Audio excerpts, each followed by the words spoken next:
यहाँ पर बेसिकली दो चीज़ें होती हैं, एक तो लिविंग होते हैं यानी कि बायोटिक कंपोनेंट्स होते हैं, दूसरे नॉन लिविंग हैं। जैसे ये हमारा एक स्टूडियो रूम है, मैं यहाँ पर आपको पढ़ा रही हूँ, ठीक है। तो अगर देखा जाए तो इस पूरे स्टूडियो रूम में एक मैं ही ऐसी हूँ जो लिविंग हूँ, यानी मैं बायोटिक कंपोनेंट हूँ। हेलो माय डियर स्टूडेंट्स, कैसे हैं आप सब। मैं ज्योति स्वागत करती हूँ एक बार फिर से आप लोग का आपके चैनल स्मार्ट अचीवर्स पर। फ्रेंड्स, आज हम बात करने वाले हैं क्लास 10th के जो बायोलॉजी का सिलेबस है उसमें आज का हमारा लास्ट मतलब ये आपका चैप्टर है, ठीक है। लास्ट लेक्चर तो मैं नहीं बोलूँगी क्योंकि अब आपकी सारी वीडियोस वन शॉट आएंगी। तो ये जो हमारा चैप्टर है बेटा, ये बायोलॉजी क्लास 10 का लास्ट चैप्टर है जिसका नाम है हमारा आवर इन्वायरमेंट, है ना, ठीक है। तो ये जो चैप्टर है बेटा, ये बहुत मतलब पहली बात तो छोटा चैप्टर है, ठीक है, बट इसमें कई सारे कॉन्सेप्ट हैं जो आपको समझने हैं। चैप्टर बहुत बड़ा नहीं है, चैप्टर छोटा है और यहाँ से बहुत ज़्यादा क्वेश्चन भी नहीं आते, बट स्टिल यहाँ से अगर क्वेश्चन आपके आते हैं तो आप मान के चलो 4 to 5 क्वेश्चन आवर इन्वायरमेंट से आपके बोर्ड में आने हैं। CBSE से यहाँ से आपके क्वेश्चन पूछेगा, ठीक है। तो हम जो भी हमारे बुक NCERT में दिया हुआ है, हम बस उसी टॉपिक को कवर करेंगे। पूरा NCERT को ही हमें कवर करना है, कुछ भी इसमें ऐसा कुछ अलग से नहीं है। इस लेक्चर में कुछ नया नहीं है, हम अपनी NCERT को ही पढ़ेंगे। तो बेटा ये जो चैप्टर है वो बहुत छोटा है, बहुत इजी है और कहीं ना कहीं आप इस चैप्टर के बहुत सारे टॉपिक, बहुत सारे कॉन्सेप्ट है जो आप बचपन से ही पढ़ते आ रहे हो। आप बचपन से ही इन्वायरमेंट पढ़ते आ रहे हो, आप इकोसिस्टम पढ़ रहे हो, आप फूड चेन पढ़ रहे हो, फूड वेब पढ़ लो, यही सारी चीज़ें हमें यहाँ पर भी पढ़ना है। कुछ नया नहीं है बेटा इस चैप्टर में, ये सारा आपने बचपन में पढ़ा हुआ है। हम एक बार एक काम करेंगे, हम उसी चीज़ को, उसी कॉन्सेप्ट्स को आज एक बार फिर से हम रिवाइज कर लेंगे। आप समझ लो कि ये जो चैप्टर है वो आपका एक रिवीजन हो रहा है, ठीक है। तो बेटा स्टार्ट करते हैं हम इस चैप्टर को। अगर आपको वीडियो अच्छा लगे तो आप वीडियो को लाइक कीजिएगा, कमेंट्स करके बताइएगा कि आपको वीडियो कैसी लगी, और अगर आप चैनल पर नए हो तो चैनल को शेयर एंड सब्सक्राइब ज़रूर कर दीजिएगा। चलिए फिर स्टार्ट करते हैं आज का लेक्चर। तो हमारा चैप्टर क्या है बेटा, चैप्टर है आवर इन्वायरमेंट, यानी कि हमारा वातावरण, है ना। अब जब हम इन्वायरमेंट ये वर्ड सुनते हैं तो हमारे दिमाग में आता है कि इन्वायरमेंट क्या होता है। आप लोग मुझे बताओ कि इन्वायरमेंट है क्या, ठीक है बेटा। इन्वायरमेंट का मतलब हमारे चारों तरफ, हमारे सराउंडिंग में जो भी चीज़ें हैं, हमारे आसपास कैसे लोग हैं, ठीक है, हमारे आसपास क्या क्या सामान है, क्या क्या चीज़ें हैं, यही सब मिल के इनको कलेक्टिवली हम बोलते हैं आवर इन्वायरमेंट, ठीक है। जैसे आप देखो कोई ऑफिस होता है या फिर कोई घर है तो कहते हैं ना कि यार इसने तो पूरा ऑफिस का इन्वायरमेंट ख़राब कर रखा है ना, या फिर पूरे घर का इन्वायरमेंट ख़राब कर दिया है, पूरे घर का माहौल ख़राब कर दिया है। तो बेटा इन्वायरमेंट का मतलब यह है कि जो भी हमारे चारों तरफ जो चीज़ें हैं, हमारे चारों तरफ जो चीज़ हो रहा है उसी को हम क्या बोलते हैं, इन्वायरमेंट बोलते हैं। तो व्हाट इज़ द इन्वायरमेंट?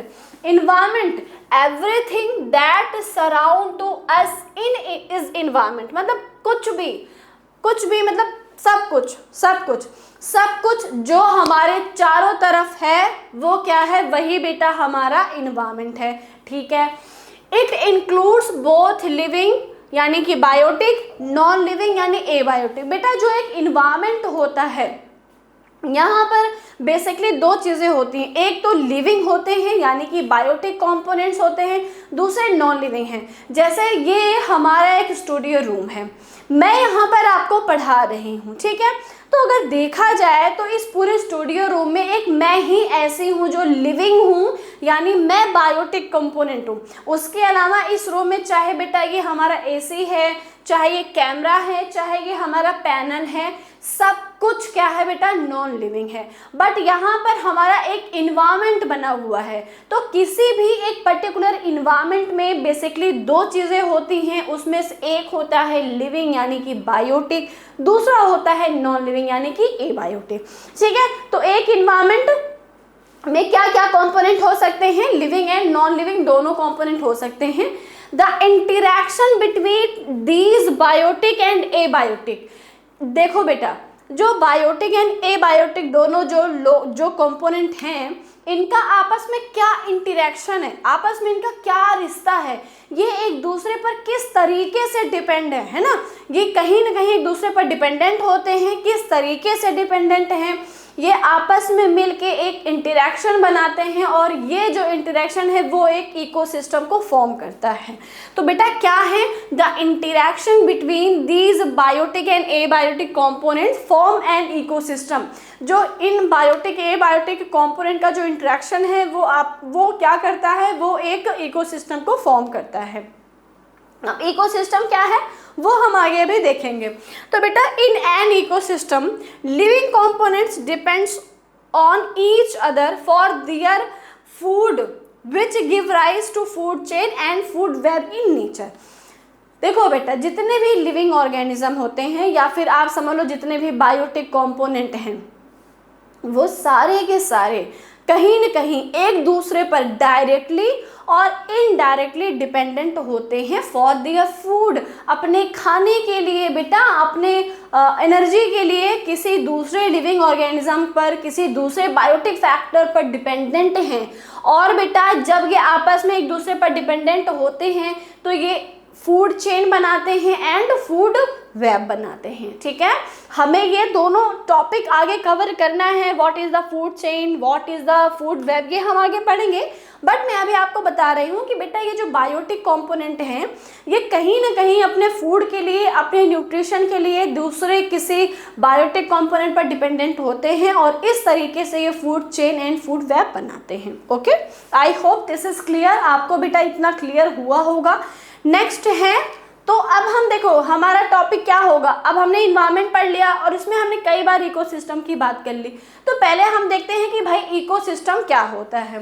तो व्हाट इज द इकोसिस्टम। देखो बेटा, an ecosystem is a community of living organism and their physical environment that interact with each other. देखो बेटा, इकोसिस्टम का मतलब ये है कि लिविंग एंड नॉन लिविंग यानी बायोटिक एंड एबायोटिक कंपोनेंट के बीच में आपस का जो रिश्ता है, जो इंटरेक्शन है, that interaction are called as ecosystem. क्या बोलते हैं बेटा, इकोसिस्टम बोलते हैं। इको का मतलब क्या है, द टर्म इकोसिस्टम। यहाँ पर देखो बेटा, द टर्म इकोसिस्टम मतलब the term eco refers to a part of the world. Eco मतलब कि बेटा एक वर्ल्ड का, इस पूरे ब्रह्मांड का एक पार्ट होता है इको। ठीक है, एंड सिस्टम का मतलब होता है कि आपस में कोऑर्डिनेशन बनाना। ठीक है, तो eco refers to a part of the world and system refers to a coordinating units. ये क्या हो गया बेटा, हमारा इकोसिस्टम हो गया। अब इकोसिस्टम के एग्जाम्पल क्या हो सकते हैं, तो वो तो आप बता सकते हो कि मैम इकोसिस्टम तो बहुत हो सकते हैं। जैसे कि इकोसिस्टम कोई फॉरेस्ट हो सकता है, डेजर्ट हो सकता है, पॉन्ड हो सकते हैं, लेक हो सकते हैं, है ना, कोई सी है, कोई रिवर है। ठीक है, बहुत सारे बेटा इकोसिस्टम है, डिफरेंट टाइप्स के इकोसिस्टम एग्जिस्ट करते हैं, हमें पता है। जैसे कि बेटा यहाँ पर देखो आप, अगर हम देखें ये पूरा हमारा, मान लो कि चलो ये, मैं ये नहीं बोलूँगी कि इकोसिस्टम है बेटा, ये हमारा इन्वायरमेंट है। ये क्या है, इन्वायरमेंट है। अब यहाँ पर देखो, पहले हम देखते हैं कि कौन कौन से लिविंग कंटेंट है। तो देखो जो लिविंग सब कंटेंट है वहाँ पर, वो हमारा ये लिविंग है। ठीक है, ये हमें पता है, ये लिविंग है। ओके, ये लिविंग है, ये लिविंग है, ये सारे प्लांट वगैरह जो भी आपको दिख रहे हैं ये सारे क्या है बेटा, लिविंग हैं। वहीं पर देखो ये जो छोटे छोटे घर हैं वो क्या है, नॉन लिविंग है। ये जो सन है ये क्या है, नॉन लिविंग है। ये जो बर्ड है ये लिविंग है। तो यहाँ पर देखो ये पूरा हमारा एक इन्वायरमेंट है और यहाँ पर लिविंग एंड नॉन लिविंग दोनों कंपोनेंट क्या कर रहे हैं, प्रेजेंट हैं और कहीं ना कहीं एक दूसरे पर डिपेंडेंट हैं। जैसा कि हमें पता है एक प्रोसेस का नाम है फोटोसिंथेसिस, जिसमें प्लांट्स क्या करता है बेटा, सनलाइट का यूज़ करके with the help of solar energy क्या करता है, अपना फूड फॉर्मेशन करता है। तो यहाँ पर देखो ये जो प्लांट है ये इस सनलाइट की हेल्प से अपना फूड प्रिपेयर करेगा, अपना खाना बनाएगा। ठीक है, हमें पता है। तो बेटा ये आपस में एक दूसरे से कहीं ना कहीं ये क्या है बेटा, एक दूसरे से इनका इंटरेक्शन होता है, एक दूसरे पर डिपेंडेंट है ये। ठीक है, चलो। लेकिन अब हम ये देखेंगे कि ये जो हमें डायग्राम दिख रहा है, या फिर चलो नेक्स्ट डायग्राम में देखते हैं, दूसरे में। ये जो बेटा एक डायग्राम है, आप मुझे बताओ कि इसमें कितने इकोसिस्टम आपको दिख रहे हैं। देखो, एक इन्वायरमेंट में बहुत सारे इकोसिस्टम हैं, जैसा कि हमने भी डिस्कस किया। फॉरेस्ट है, लेक है, पॉन्ड है, डेजर्ट है, हाँ, क्रॉप लैंड है, ठीक है।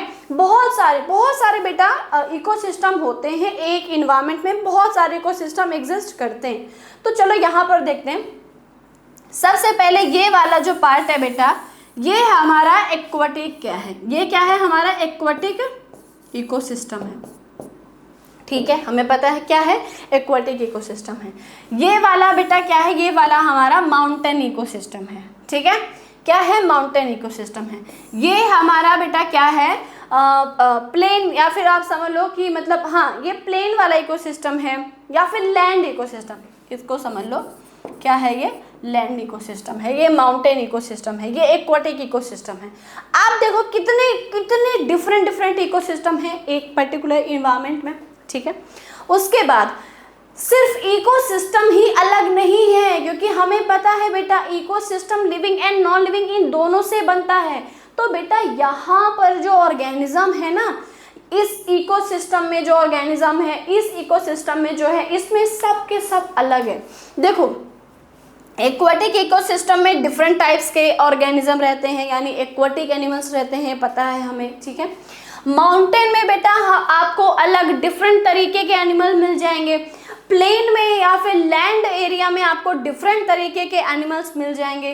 तो डिफरेंट इकोसिस्टम में डिफरेंट तरीके के ऑर्गेनिज्म, डिफरेंट तरीके के एनिमल एग्जिस्ट करते हैं। ये चीज़ हमें पता होनी चाहिए। जो हमारा इकोसिस्टम अलग है, जो फॉरेस्ट इकोसिस्टम है, वहाँ पर आपको दूसरे तरीके के जानवर मिलेंगे, दूसरे तरीके के एनिमल मिलेंगे। ठीक है,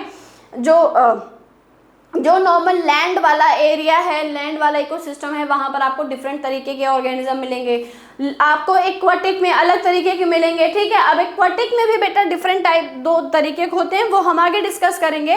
तो अब हम देखेंगे यहाँ पर टाइप्स ऑफ इकोसिस्टम, इकोसिस्टम कितने तरीके के हो सकते हैं। ठीक है, types of ecosystem on in the biosphere. Okay, अगर हम बात करते हैं बेटा इकोसिस्टम के नेचर की, तो इकोसिस्टम के नेचर तो बायोस्फीयर में हमने क्या किया, इकोसिस्टम के जब नेचर को देखते हैं तो बेसिकली नेचर के अकॉर्डिंग दो तरीके के इकोसिस्टम होते हैं। फर्स्ट है हमारा बेटा नेचुरल इकोसिस्टम। नेचुरल इकोसिस्टम का मतलब जिसमें किसी भी तरीके के ह्यूमन एफर्ट्स की कोई रिक्वायरमेंट नहीं है। There is no need of human efforts, किसी भी तरीके का कोई मतलब any kind of human efforts नहीं चाहिए, बिल्कुल भी नहीं चाहिए, वो खुद ही मतलब बन जाता है। ठीक है, और वहीं दूसरा क्या है, आर्टिफिशियल यानी कि मैन मेड। ठीक है, जिसमें ह्यूमन एफर्ट्स की ज़रूरत होती है, उसको ह्यूमंस के द्वारा मेंटेन करना पड़ता है। तो बेटा यहाँ पर इकोसिस्टम बेसिकली दो तरीके के हैं, एक है हमारा नेचुरल इकोसिस्टम, सेकंड क्या है, आर्टिफिशियल इकोसिस्टम। तो चलो यहाँ पर देखते हैं classification of ecosystem. Ecosystem basically दो हैं, एक है नेचुरल और एक बेटा हमारा नेचुरल है, दूसरा क्या है, आर्टिफिशियल इकोसिस्टम। ठीक है, जब हम बात करते हैं नेचुरल इकोसिस्टम की, तो बेटा नेचुरल इकोसिस्टम भी दो तरीके के हैं। फर्स्ट है लैंड इकोसिस्टम, सेकंड है एक्वाटिक इकोसिस्टम। जैसे हम सबको पता है एक्वाटिक इकोसिस्टम अलग है, वहाँ पर डिफरेंट अलग तरीके के एनिमल हैं, एक्वाटिक ऑर्गेनिज्म हैं। वही बेटा जो हमारा लैंड है वो अलग है। ठीक है, तो बेटा land ecosystem and second one is aquatic ecosystem. अब लैंड इकोसिस्टम फर्दर 3 टाइप्स के हो सकते हैं। Land ecosystem can be of 3 types, 3 category में इसको हम डिवाइड कर सकते हैं। जैसे कि बेटा जैसे कि फॉरेस्ट हो गया, सबसे पहले फॉरेस्ट है, सेकंड है grassland and third one is desert. ठीक है, तो हमारे जो लैंड वाले इकोसिस्टम हैं वो भी बेसिकली 2 तरीके के हो सकते हैं, 3 तरीके हो सकते हैं। फर्स्ट है हमारा डेजर्ट हो गया, फॉरेस्ट हो गए और ग्रासलैंड, ये हो गए। ठीक है, चलो अब बात करते हैं एक्वाटिक की। तो एक्वाटिक में हमारे pond ecosystem, ocean and estuaries, ये हो गए। ठीक है, ये हमारे अलग अलग तरीके के क्या हो गए इकोसिस्टम। जब बात करते हैं आर्टिफिशियल की, तो आर्टिफिशियल में क्रॉप लैंड मतलब कि जिसमें बेटा ह्यूमन एफर्ट्स की ज़रूरत होती है, और ये क्रॉप लैंड जो है वो एक टेम्परेरी इकोसिस्टम है, यानी ह्यूमंस के द्वारा इसको कुछ टाइम के लिए बनाया गया है। टेम्परेरी ये इकोसिस्टम है, एक बार हटा दिया जाता है फिर बनाया जाता है। तो क्रॉप लैंड क्या है बेटा? क्रॉप लैंड हमारा होता है आर्टिफिशियल इकोसिस्टम। इसके अलावा जैसे कि आपके जो हमारे घर में वो होते हैं, क्या बोलते हैं, एक्वेरियम, घर में हमारे एक्वेरियम है, या फिर आपका कोई फार्म हाउस है, आपका कोई फार्म है, तो वो भी क्या है? नेशनल पार्क बेटा ये भी एक आर्टिफिशियल इकोसिस्टम है। ठीक है, नेशनल पार्क क्या है हमारे या फिर नेशनल पार्क नहीं, जो हमारे पार्क होते हैं वो सारे क्या हैं? वो सारे हमारे आर्टिफिशियल इकोसिस्टम के एग्जाम्पल्स हैं, है ना। जैसे डिफरेंट तरीके के पार्क होते हैं। आप बोल रहे हो जा रहा हूँ पार्क में, वॉक करके आता हूँ। आज के 10 साल पहले वो पार्क नहीं था, बट आज वो पार्क है। तो वो पार्क कैसे बना है बेटा? वो पार्क बना है बाय द ह्यूमन एफर्ट्स से वो पार्क बनाया गया है। जो आपके घर के आसपास कहीं पार्क होगा ना, वो कैसा है? वो एक आर्टिफिशियल इकोसिस्टम का एग्जाम्पल हो सकता है। ठीक है, चलो तो बेटा अब हम देखेंगे कि एक इकोसिस्टम में बेसिकली कितने तरीके के कंपोनेंट होते हैं। ये हमें पता है, बहुत बार देख लिया बेटा। एक इकोसिस्टम में 2 तरीके के कंपोनेंट होते हैं। फर्स्ट होता है हमारा बेटा बायोटिक, सेकंड होता है एबायोटिक, ये हमें पता है। An ecosystem has 2 main component. The first one is biotic and second one is abiotic. First क्या है बेटा? बायोटिक है, सेकेंड एबायोटिक है। बायोटिक कंपोनेंट्स यानी कि जो लिविंग कंपोनेंट हैं। अब लिविंग क्या होते हैं वो तो आपको पता है, क्योंकि ये टॉपिक आपने लाइफ प्रोसेस में पढ़ा था। अच्छा, लाइफ प्रोसेस नहीं पढ़ा, नहीं देखा वीडियो वो बेटा, वो वीडियो जाके देख लो। डिस्क्रिप्शन बॉक्स में आपको सारे लाइफ प्रोसेस के पूरे वीडियोस मिल जाएंगे बेटा, वहां पर जाके देख लो। ठीक है, नहीं बाद में मत बोलना मैम आपने नहीं पढ़ाया, ऐसे नहीं काम चलेगा। चलो तो बेटा biotic component, the living component of an ecosystem such as plants, animals and microbes. एक बायोटिक कंपोनेंट्स की बात करते हैं तो जैसे हमारे प्लांट्स हो गए, एनिमल्स हो गए, या फिर और other micro organism like bacteria है, वायरस है, फंजाई है, एल्गी है।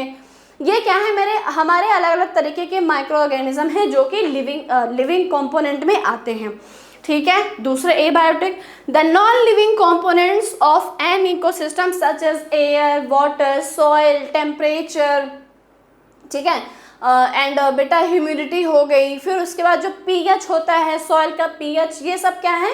ये सब हमारे एबायोटिक यानी कि नॉन लिविंग फैक्टर होते हैं। आई बात समझ में? तो एक इकोसिस्टम में बेसिकली कितने तरीके के फैक्टर हैं? 2 तरीके के। एक है बायोटिक यानी कि जैसे प्लांट हो गए, एनिमल्स हो गए, या फिर अदर माइक्रो ऑर्गेनिज्म हो गए। वहीं दूसरा है एबायोटिक यानी कि एयर, वाटर, सॉइल, टेम्परेचर। ठीक है, ये सारे हमारे क्या है? नॉन लिविंग फैक्टर हैं। अब बेटा जो बायोटिक कंपोनेंट है, आपको इनसे मतलब नहीं, आपको ये नहीं पढ़ना, आपको एबायोटिक वाले फैक्टर नहीं पढ़ने, आपको पढ़ने हैं बायोटिक फैक्टर। ठीक है, तो बेटा जो बायोटिक फैक्टर हैं या फिर बायोटिक कंपोनेंट हैं, ये एक इकोसिस्टम में बेसिकली 3 कैटेगरी में डिवाइड किए गए हैं। तो जो हमारे बायोटिक कंपोनेंट है ना बेटा, इनको हमने 3 टाइप्स में डिवाइड किया हुआ है। किसमें? 3 टाइप्स में डिवाइड किया हुआ है। फर्स्ट होते हैं प्रोड्यूसर, सेकंड होते हैं consumer and third one is decomposer. अच्छा, यहाँ पर एक बार चलो मैं बता देती हूँ आपको। पहले एबायोटिक हो गए, बायोटिक हो गए। एबायोटिक में दो फैक्टर है, जैसे क्लाइमेटिक एंड दूसरा एडेफिक। क्लाइमेटिक में मतलब क्लाइमेटिक का मतलब वो फैक्टर जो आपका मौसम चेंज कर जाए, जो वेदर के लिए रिस्पॉन्सिबल होते हैं बेसिकली। तो जैसे रेन है, लाइट है, विंड है, टेम्परेचर, ये सब क्या है बेटा? क्लाइमेटिक फैक्टर है। वही बात करते हैं इडेफिक की। इडेफिक बेसिकली रिलेटेड होता है सॉइल से। ठीक है, तो बेटा इडेफिक यानी कि सॉइल हो गया, पीएच हो गया, मिनरल्स एंड टोपोग्राफी, वो क्या है हमारे बेटा? इडेफिक फैक्टर है। अब हमें ये वाले पार्ट नहीं पढ़ने, हमें ये वाले पार्ट नहीं पढ़ने हैं, हमें पढ़ने हैं ये वाले पार्ट। बायोटिक कंपोनेंट हमें पता है बेटा, अभी मैंने जस्ट अभी आपको बताया कि एक इकोसिस्टम में जो बायोटिक कंपोनेंट होते हैं वो 3 कैटेगरी में डिवाइड किए गए हैं। फर्स्ट होते हैं बेटा प्रोड्यूसर, सेकंड होते हैं कंज्यूमर एंड थर्ड हमारे हैं डीकम्पोजर। एक इकोसिस्टम में जो हमारे बेटा बायोटिक कंपोनेंट हैं, एग्जाम में क्वेश्चन यहाँ से आता है कि बायोटिक कंपोनेंट बायोटिक फैक्टर कितने तरीके के, कितने टाइप्स के हो सकते हैं। तो biotic components can be of 3 type. The first one is producer, second one is consumer and third one is decomposer. Okay, next बेटा प्रोड्यूसर को हम ऑटोट्रॉप्स भी बोलते हैं। क्यों बोलते हैं प्रोड्यूसर? मतलब आपको कुछ सेंस लग रहा होगा कि कुछ प्रोड्यूस हो रहा होगा। तो प्रोड्यूसर बेसिकली वो कंपोनेंट हैं जो अपना फूड खुद से प्रिपेयर कर लेते हैं, है ना, प्रोड्यूस कर लेते हैं, अपना खाना खुद बना लेते हैं। तो बेटा जो अपना खाना खुद बना लेता है वो क्या होता है, याद है आपको लाइफ प्रोसेस, वो क्या होता है? वो होता है ऑटोट्रॉप्स, हमें पता है, ठीक है। सेकंड है कंज्यूमर, जो अपने फूड के लिए इन प्रोड्यूसर पर डिपेंडेंट होते हैं, उनको हम बोलते हैं हेटेरोट्रॉप्स, ठीक है, ओके। उसके बाद बेटा थर्ड है हमारे decomposer and decomposer are also called as saprotrophs. Sapro का मतलब होता है डेड एंड डीके, ट्रॉप्स का मतलब होता है न्यूट्रिशन, ठीक है। ऐसे लिविंग ऑर्गेनिज्म, ध्यान से सुनना बेटा, ऐसे लिविंग ऑर्गेनिज्म जो अपने फूड के लिए, जो अपने खाने के लिए dead and decay organic matter पर डिपेंडेंट होते हैं, जो डेड एंड डीके मैटर को फीड करते हैं, उसको डिकम्पोज कर देते हैं, that organism are called as decomposer and this type of nutrition is called as saprotrophs, ठीक है। अब देखो इनमें से ये जो है हमारे प्रोड्यूसर और या फिर ये जो कंज्यूमर, जब ये ख़त्म हो जाएंगे, यानी कि जब इनकी डेड बॉडी जो होगी उसको फीड करेगा हमारा डीकम्पोजर। तो बेटा एक इन्वायरमेंट में, एक इकोसिस्टम में डीकम्पोजर जो है वो एक बहुत क्रूशियल रोल प्ले करता है, डीकम्पोजर्स, ठीक है। किसी भी इन्वायरमेंट में डीकम्पोजर का होना बहुत ज़्यादा इंपॉर्टेंट होता है, ओके। चलो अब जो हमारे कंज्यूमर है बेटा, इनको हमने 4 कैटेगरी में डिवाइड कर दिया है, 4 कैटेगरी में कैटेगराइज किया हुआ है। The first one is primary consumer, second one is secondary consumer, third one is tertiary and last क्या है बेटा? लास्ट हमारे हैं क्वाटरनरी कंज्यूमर, ठीक है, ओके। प्राइमरी कंज्यूमर को हम बोलते हैं हर्बीवोर्स। प्राइमरी कंज्यूमर एक्चुअली वो हैं जो प्रोड्यूसर यानी कि प्लांट्स फीड, जो प्लांट्स हैं ग्रीन प्लांट्स उनको फीड करते हैं, और जो प्लांट्स खाते हैं यानी जो हर्ब्स खाते हैं, जो घास फूस खाते हैं, वो क्या होते हैं बेटा? वो होते हैं हर्बीवोर्स, वो हमें पता है वो क्या होते हैं, हर्बीवोर्स। सेकेंड है सेकेंडरी कंज्यूमर यानी जो प्राइमरी वाले को फीड करते हैं। थर्ड है बेटा उसके बाद हमारे टर्सरी यानी कि जो सेकेंडरी को फीड करते हैं, एंड उसके बाद बेटा क्वाटरनरी यानी कि जो टर्सरी को फीड करते हैं, okay. I hope this is clear बेटा, इतना क्लियर है। अब यहाँ पर देखो बायोटिक फैक्टर 3 तरीके, बायोटिक फैक्टर हमारे 3 टाइप्स के हो सकते हैं। First one is producer, second one is consumer and third one is decomposers. Producer क्या है? These are green plants. क्या होते हैं बेटा? ग्रीन प्लांट्स होते हैं दैट यूज सनलाइट। सनलाइट क्या है बेटा? सनलाइट हमें पता है कि एक एबायोटिक फैक्टर है। सनलाइट क्या है? एबायोटिक फैक्टर है, ठीक है। That use sunlight to make their own food through the photosynthesis, ये हमें पता है, ठीक है। सेकंड क्या है हमारे? Consumer. What is the consumer? These are animals that cannot make their own food. ये ऐसे एनिमल्स हैं जो अपना फूड खुद से प्रिपेयर नहीं कर पाते हैं, ठीक है, and are dependent on producer for their food. अपने फूड के लिए प्रोड्यूसर पर डिपेंडेंट होते हैं। अच्छा, इनको हम क्या बोलते हैं? इनको हम हेटेरोट्रॉप्स बोलते हैं, ये मैंने बता दिया आपको, ठीक है। Consumer include herbivores, carnivores and omnivores. हमें पता है बेटा कि जो हमारे कंज्यूमर हैं वो फर्दर 3 कैटेगरी में डिवाइड किए गए थे, हार्बीवोर्स, कार्निवोर्स एंड ओमनीवोर्स में। यहाँ पर देखो ये बेटा हार्बीवोर्स, कार्निवोर्स, ओमनीवोर्स, ठीक है, ये सॉरी हार्बीवोर्स ये दोनों कार्निवोर्स, ये क्या है हमारे ओमनीवोर्स, ठीक है।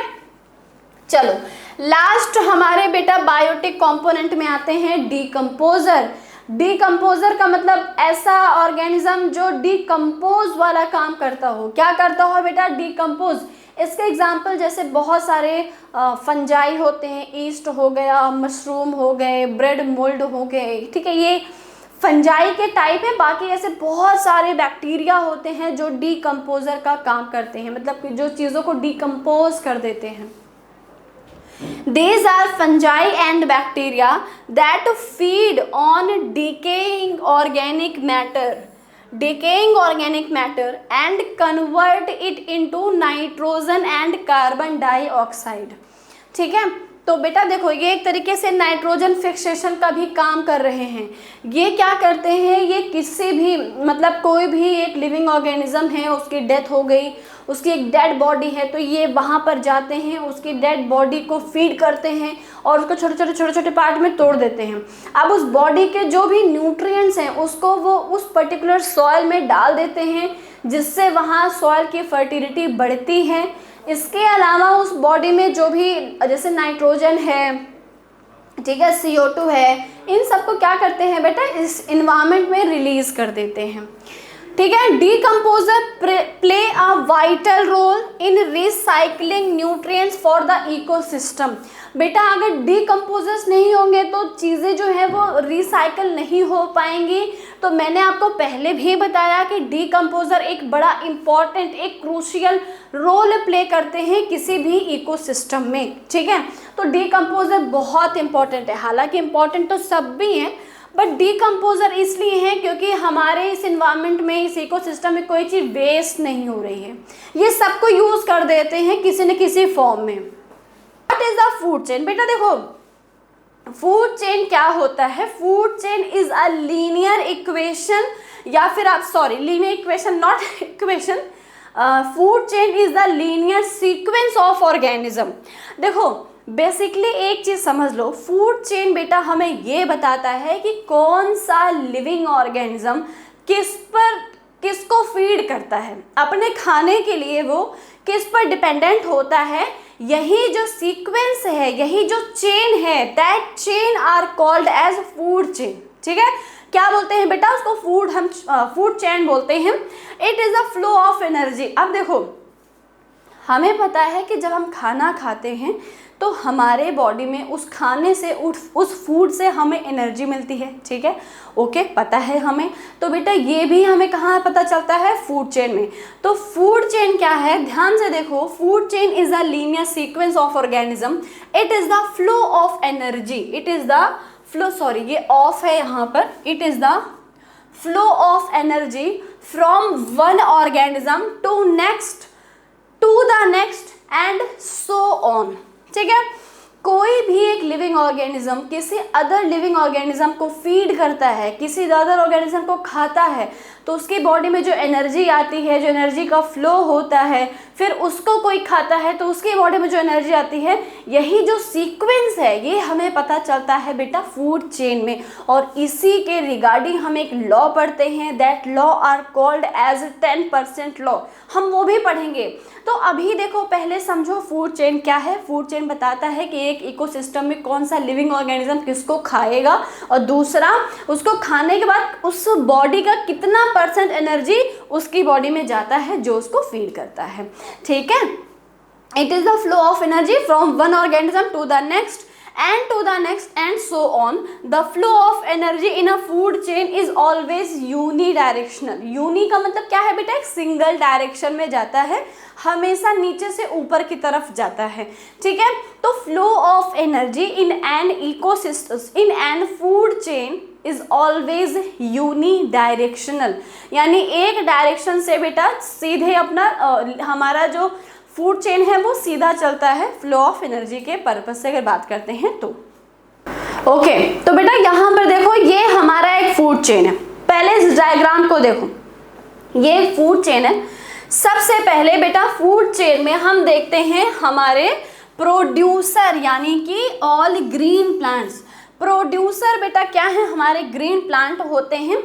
अब ये क्या करते हैं, ये with the help of sorry या फिर समझो in the presence of sunlight, sunlight के प्रेजेंस में, ठीक है, इनको क्या चाहिए बेटा, तो इनको चाहिए सनलाइट, ठीक है, ये बेटा सनलाइट के प्रेजेंस में CO2 एब्जॉर्ब करते हैं एंड H2O को लेते हैं, और बेटा इन तीनों की हेल्प से ये क्या करते हैं, अपना फूड फॉर्मेशन करते हैं, ठीक है। अब इन्होंने अपना फूड प्रोड्यूस कर लिया, अपना फूड प्रोड्यूस कर लिया, इसलिए हमने इनको क्या बोल दिया, प्रोड्यूसर बोल दिया, ठीक है। अब इस ग्रास को फीड करेगा एक ग्रॉस हॉपर। कौन फीड करता है बेटा, ग्रॉस हॉपर। तो ग्रॉस हॉपर क्या है, कंज्यूमर है। जैसा कि हमने डिस्कस किया था कि बेटा एक इकोसिस्टम में 3 बायोटिक फैक्टर हैं, producer, consumer and decomposer, okay. अब बेटा जो हमारे कंज्यूमर होते हैं ना, वो भी हमारे 4 टाइप्स के हो सकते हैं, नॉट 3, 4 टाइप के हो सकते हैं, जैसे कि primary consumer, secondary consumer, tertiary consumer and quaternary consumer. ये हमारे 3 तरीके के कंज्यूमर हो सकते हैं, ओके। तो सबसे पहले जिसने ग्रास को फीड किया, जिसने घास को खाया बेटा, वो क्या है, वो है हमारा प्राइमरी कंज्यूमर। वो क्या है, प्राइमरी कंज्यूमर, ठीक है। अब इस ग्रास हॉपर यानी प्राइमरी कंज्यूमर को जो फीड करेगा वो हो जाएगा सेकेंडरी कंज्यूमर, ठीक है। जो प्राइमरी को खाता है वो सेकेंडरी हो जाता है, ठीक है। तो अब ग्रास हॉपर को खा ली इस बर्ड ने, इसको फीड किया इस बर्ड ने, तो अब ये क्या है, सेकेंडरी कंज्यूमर। अब इस बर्ड को फीड कर जाएगा ये एक स्नेक। कौन बेटा, स्नेक। स्नेक जो है वो हो जाएगा हमारा टर्सरी कंज्यूमर, क्योंकि सेकेंडरी को फीड किया था, ठीक है। अब उसके बाद इस स्नेक को फीड करेगा बेटा ये हमारा eagle, not owl, it's a eagle, okay, ठीक है। तो बेटा ईगल ने क्या किया, इस स्नेक को फीड कर लिया और इसको हम बोलते हैं क्वार्टरनरी कंज्यूमर, ओके। क्या नाम है बेटा इसका, क्वार्टरनरी कंज्यूमर। एंड बेटा अब देखो, इनमें से किसी की भी डेड बॉडी को, मतलब कोई भी मर गया, मान लो किसी की नेचुरल डेथ हो गई, ठीक है, तो अब क्या होगा, उनकी बॉडी पर ग्रो करते हैं हमारे डीकम्पोजर्स। कौन बेटा, डीकम्पोजर। डीकम्पोजर हमारे बहुत सारे फंजाई हो सकते हैं या फिर बहुत बैक्टीरिया हो सकते हैं। अब वो उस डेड बॉडी पर ग्रो करते हैं और डेड बॉडी को फीड करेंगे, डेड बॉडी से अपना खाना लेते हैं। कैसे खाते हैं, तो बेटा हमें पता है सेप्रोट्रॉफ कुछ ऑर्गेनिज्म हैं जो कि हम डीकम्पोजर बोल रहे हैं उनको। सेप्रोट्रॉफ क्या करते हैं, अपनी बॉडी से कुछ एंजाइम रिलीज करते हैं, अपनी बॉडी से कुछ एंजाइम रिलीज करते हैं। आपको याद होना चाहिए कि लाइव प्रोसेस में जब हमने न्यूट्रिशन वाला पार्ट पढ़ा था तो वहाँ पर सेप्रोट्रॉफिक न्यूट्रिशन पढ़ा था, और सेप्रोट्रॉफिक न्यूट्रिशन में हमने क्या देखा था बेटा कि मशरूम जो कि एक फंजाई है वो क्या कर रहा था, वो कुछ एंजाइम अपनी बॉडी से रिलीज कर रहा था, और वो एंजाइम क्या करता है, उसको फूड को ब्रेक कर देता है आउटसाइड दी बॉडी, बॉडी के बाहर उसको तोड़ता है, ब्रेक करता है, देन उसको एब्जॉर्ब करता है, ठीक है। तो अब उस डेड बॉडी को फीड करेंगे ये हमारे क्या, डीकम्पोजर्स, और उस बॉडी को ये डीकम्पोज कर देते हैं। तो उस बॉडी के अंदर जितने भी न्यूट्रिएंट्स थे, लाइक कार्बोहाइड्रेट, प्रोटीन, फैट या फिर मिनरल्स में जैसे कि हमारे कैल्शियम है, ठीक है, फॉस्फोरस है, आयरन है, उस बॉडी के जितने भी मिनरल्स हैं, जितने भी न्यूट्रिएंट्स होते हैं, वो सारे के सारे न्यूट्रिएंट्स उस पर्टिकुलर सॉइल में चले जाते हैं, यानी वहाँ की सॉइल की फर्टिलिटी क्या होती है, बढ़ जाती है, इंक्रीज हो जाती है। अब सॉइल फर्टिलिटी इंक्रीज होगी तो वहाँ पर एक बढ़िया, एक अच्छा सा प्लांट ग्रो करेगा जो कि फिर से प्रोड्यूसर हो गया। तो बेटा ये क्या करते हैं, ये इनमें से किसी की डेड बॉडी को फीड करते हैं और उस बॉडी के जितने भी न्यूट्रिएंट्स हैं उसको सॉइल में मिला देते हैं, ठीक है। इस इन्वायरमेंट में उसको मिला देते हैं, यानी कि ये बॉडी को डिकम्पोज कर देते हैं। तो इन्वायरमेंट को सेफ, नीट एंड क्लीन रखने का काम करते हैं डिकम्पोजर। और इसीलिए मैं हमेशा अपने क्लास में बताती हूँ कि decomposer is play a very important role, या फिर आप समझ लो क्रूशियल रोल प्ले करते हैं किसी भी इन्वायरमेंट को, किसी भी इकोसिस्टम को मेंटेन करने के लिए। डिकम्पोजर बहुत इंपॉर्टेंट होते हैं एक इकोसिस्टम को वेल मेंटेन करने के लिए। ठीक है, तो बेटा ये हमारे हो गए डिकम्पोजर। फिर से प्लांट बनेगा, फिर से प्लांट ग्रो होगा और अपना फूड प्रिपेयर करेगा with the help of sunlight, CO2 and water. And process क्या है बेटा? फोटोसिंथेसिस, हमें पता है।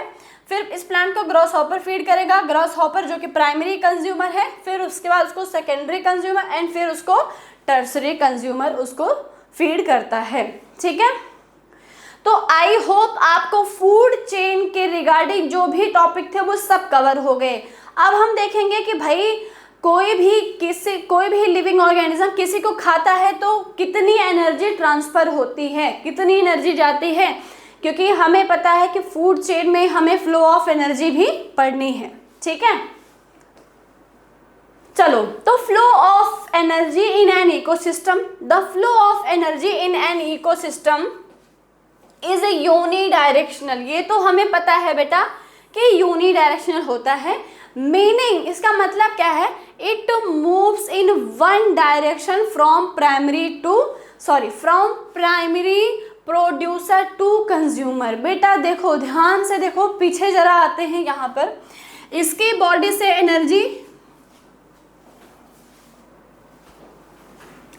इसकी बॉडी में जाएगी, इसकी बॉडी से इसकी बॉडी में जाएगी, इसकी बॉडी से इसके में जाएगी और इससे इसमें। तो बेटा ये साइकिल जो है वो हमेशा यूनिडायरेक्शनल होता है। ठीक है, आई बात समझ में? ग्रॉस हॉपर से बर्ड, बर्ड से स्नेक, स्नेक से ईगल, तो ये साइकिल हमेशा यूनिडायरेक्शनल होगा।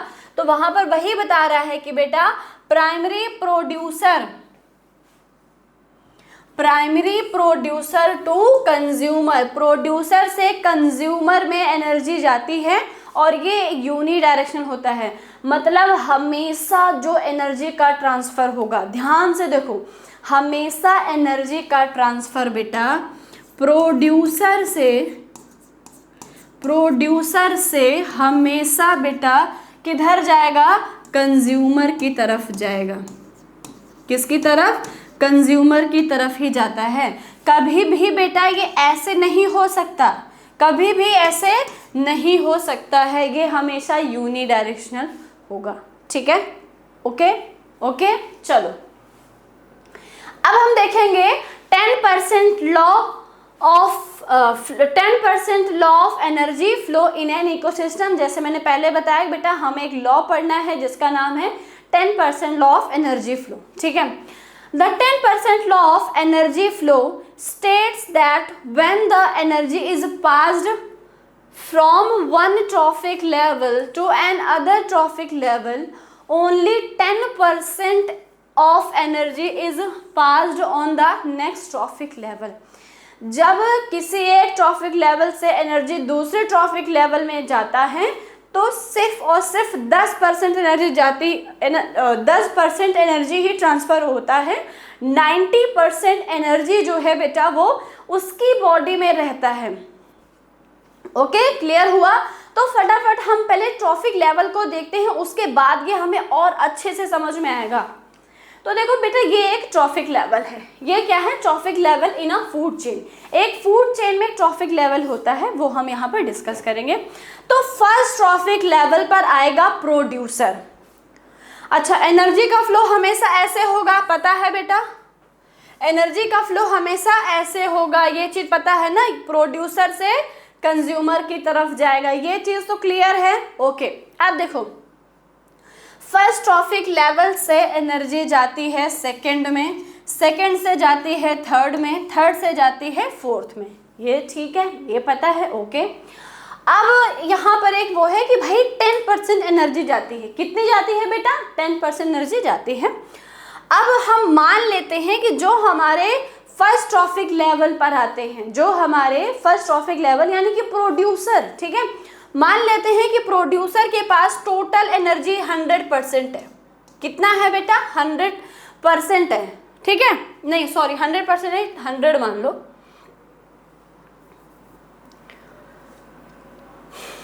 ओके, कितना? 100 है।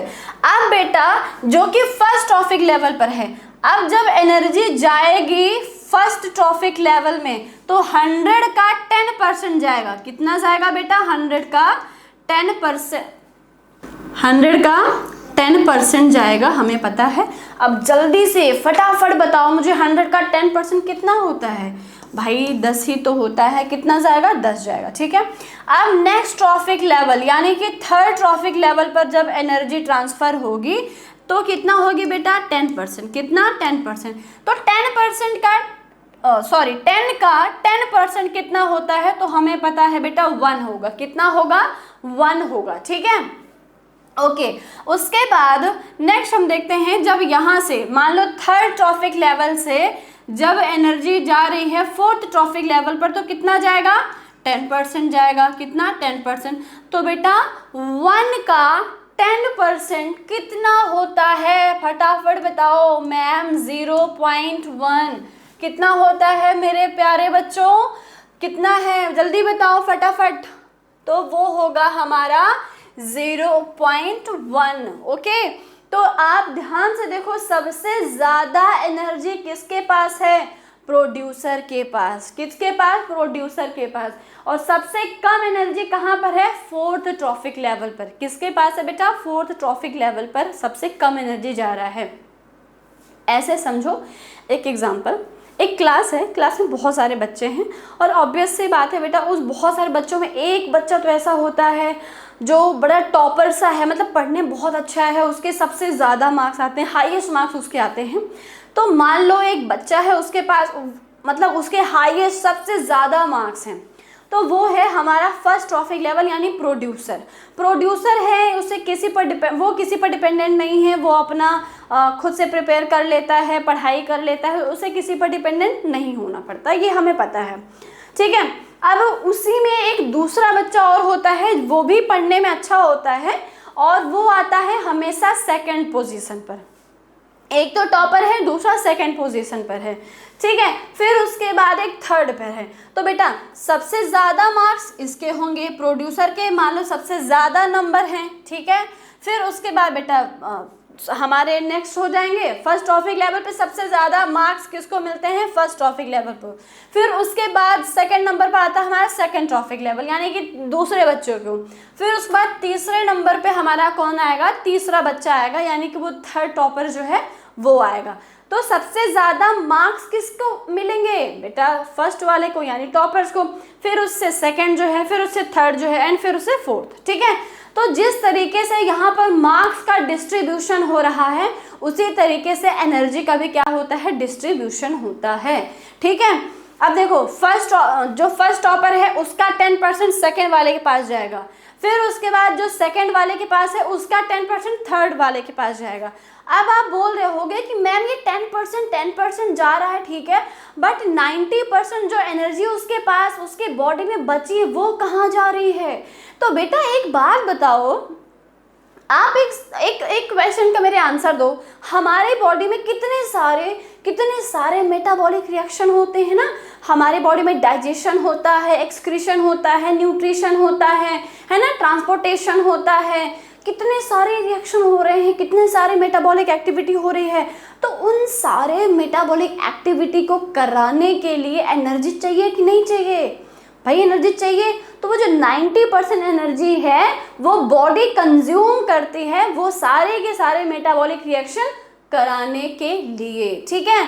तो बेटा जब भी एक लिविंग ऑर्गेनिज्म को दूसरा लिविंग ऑर्गेनिज्म खाता है, फीड करता है, तो पहले वाले के बॉडी से 10% एनर्जी ही दूसरे वाले ऑर्गेनिज्म के पास जाता है। आई होप आपको इतना पूरा क्लियर हो गया होगा बेटा फूड चेन में flow of energy.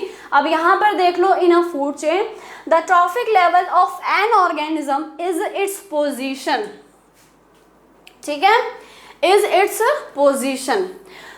or the number of steps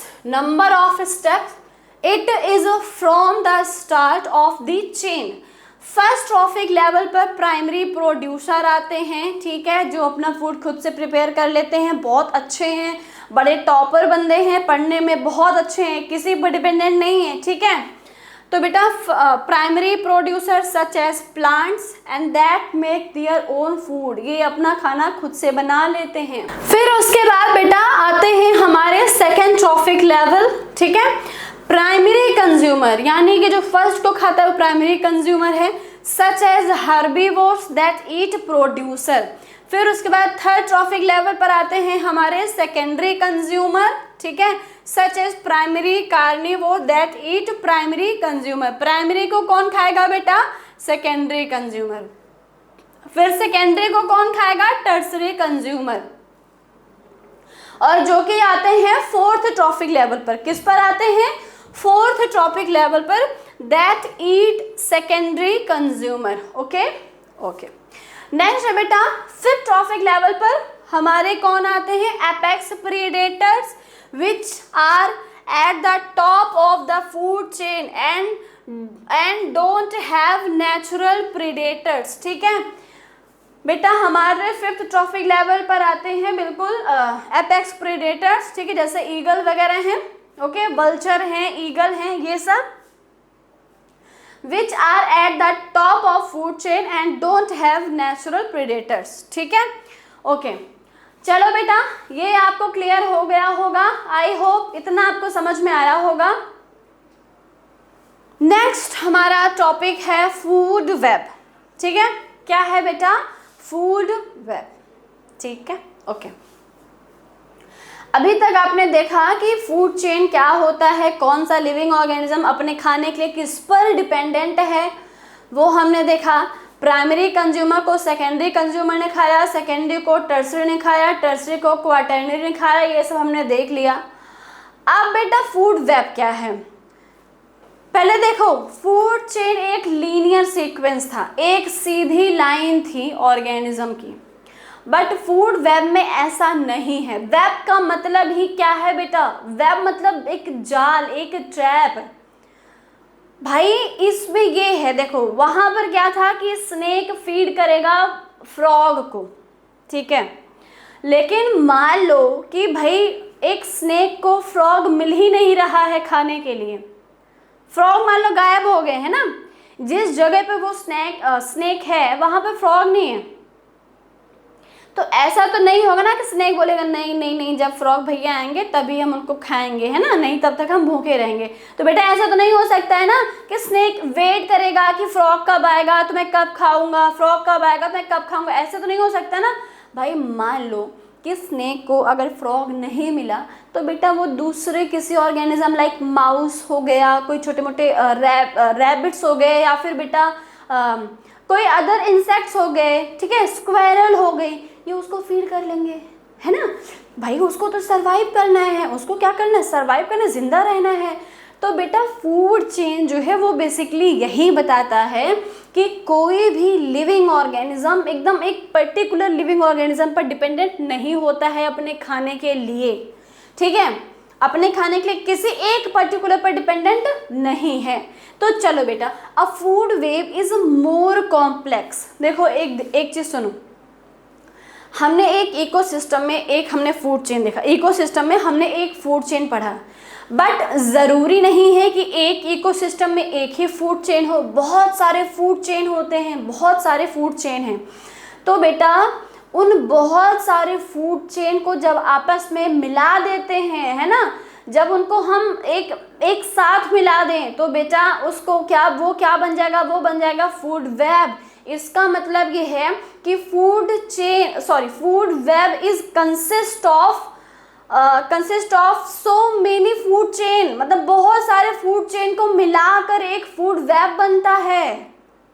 आ रही बात समझ में? बहुत सारे फूड चेन को मिलाने के बाद एक फूड वेब बनता है। यहाँ पर देखो बेटा, food web consist of all the food chain in a single ecosystem. एक इकोसिस्टम में जितने भी फूड चेन, मान लो 5 है, 10 है, 15 है ना, कितने भी फूड चेन हैं उन सारे फूड चेन को जब हम मिला देते हैं बेटा, तो एक हमको क्या मिलता है, फूड वेब मिलता है। ओके, ठीक है। अ food web is more complex interconnected network of food, interconnected network of food chain. बेटा ये फूड चेन के बहुत सारे नेटवर्क, मतलब बहुत सारे इंटरकनेक्टेड नेटवर्क होते हैं, that shows the flow of energy and nutrients in an ecosystem.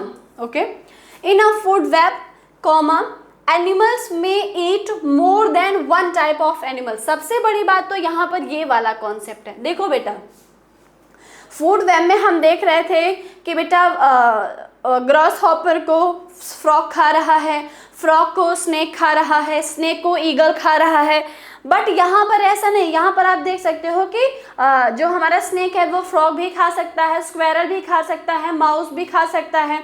आ रही बात समझ में? तो बेटा ये हमने देख लिया था कि यहाँ पर क्या है, यहाँ पर एक लिविंग ऑर्गेनिज्म अपने फूड के लिए किसी एक पर्टिकुलर पर डिपेंडेंट ना होके उसके साथ भी उसका ऑल्टरनेट भी कुछ हो सकता है और वो उसको फीड कर सकता है। ठीक है, देखो एनिमल्स में eat more than one type of food, एक से ज़्यादा तरीके के फूड को खा सकते हैं। ठीक है, and organisms occupy specific position in the food chain और वेब। फूड चेन और web are called trophic level, है ना। देखो बेटा, ट्रॉफिक लेवल का मतलब सिंपल सा ये है, कोई भी लिविंग ऑर्गेनिज्म किस लेवल पर आ रहा है उसको बोलते हैं ट्रॉफिक लेवल। आई बस हमें, ठीक है। Food web consist of all the food chain in a single ecosystem, ये तो आपने देख लिया था। चलो बेटा फटाफट देखो, ये एक फूड वेब है, ये क्या है, एक फूड वेब है। ठीक है, यहाँ पर देखो, यहाँ पर बेटा ये हमारा स्नेक है,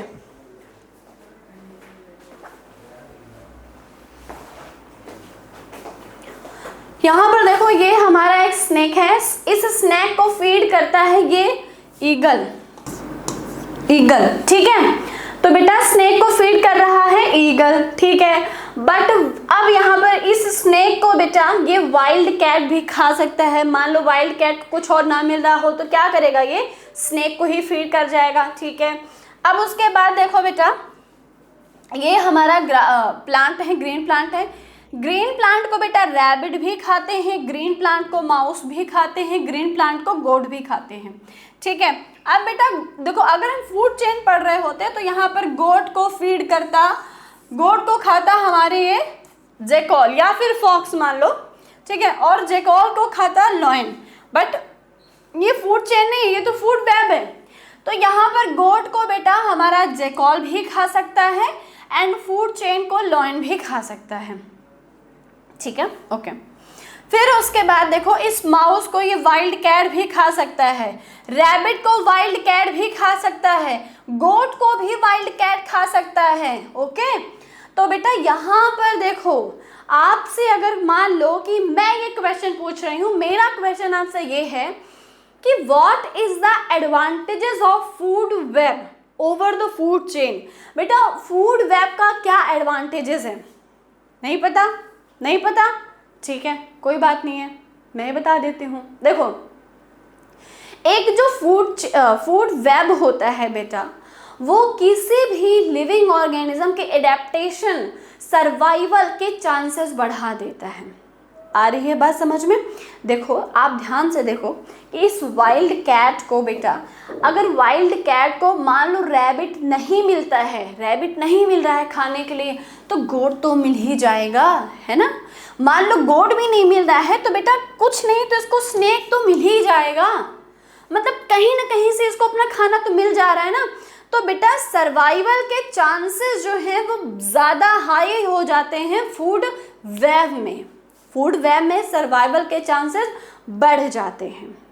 ठीक है, तो बेटा आई होप आपको food chain and food web का कॉन्सेप्ट बहुत अच्छे से बिल्कुल क्रिस्टल क्लियर हो गया होगा।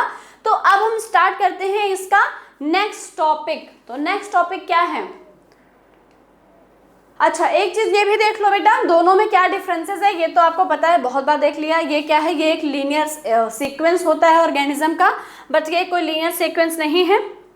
यहाँ पर प्लांट्स को डियर फीड करते हैं, डियर को वुल्फ, वुल्फ को डिकम्पोजर। ऐसे आपने देख लिया। बट यहाँ पर देखो प्लांट को बेटा ग्रास हॉपर फीड कर सकता है, प्लांट को बेटा कोई छोटे मोटे बर्ड्स भी खा सकते हैं, प्लांट्स को स्क्वेरल भी खा सकती है, प्लांट को रैबिट भी खा सकता है, प्लांट को माउस भी खा सकता है, प्लांट को गोट भी खा सकता है ना, बफेलो भी खा सकते हैं, काऊ भी खा सकते हैं, ठीक है। या ऑल हर्बीवोर, जितने भी हर्बीवोर्स हैं वो सब कहीं ना कहीं प्लांट पर डिपेंडेंट हैं, ठीक है। फिर देखो इस बर्ड को बेटा फॉक्स भी खा सकता है, बर्ड को ईगल भी खा सकता है, ठीक है। ये स्क्वेरल है, स्क्वेरल को बेटा देखो ईगल भी खा सकता है, फॉक्स भी खा सकता है। तो ये food chain and food web का अपना एक अलग इंपॉर्टेंस है। चलो बायोलॉजिकल मैग्निफिकेशन, इसका मतलब क्या है? What is the meaning of biological magnification? पहले इसको थोड़ा पढ़ते हैं फिर समझ में आएगा ये। Okay, the concentration of harmful chemicals increases with every next trophic level, with every next trophic level in a food chain. This is called biological magnification. एक चीज देखो बेटा, मान लो इफ इन केस कि मैंने क्या किया, मैंने अभी एक वेजिटेबल्स में जैसे ग्रीन वेजिटेबल्स ले आई, ठीक है। मैं बेटा ग्रीन वेजिटेबल्स लाई हूँ, ठीक है। और उस ग्रीन वेजिटेबल्स को ग्रो कर में जब वो फील्ड में था तो फार्मर्स ने क्या किया, बहुत ज़्यादा केमिकल्स, बहुत ज़्यादा पेस्टिसाइड्स वगैरह यूज़ किए। अब मैंने वो ग्रीन वेजिटेबल्स को फीड किया, ठीक है। तो उस वेजिटेबल में, उस स्पिनच, मान लो स्पिनच है तो उसमें जितने भी पेस्टिसाइड, जितने भी केमिकल्स यूज़ हुए थे वो कहीं ना कहीं मेरी बॉडी में एक्यूमुलेट हो गए, ठीक है। ओके, अब मान लो कि मान लो इफ ऐसा नहीं होगा बट बता रही हूँ मैं आपको, ठीक है।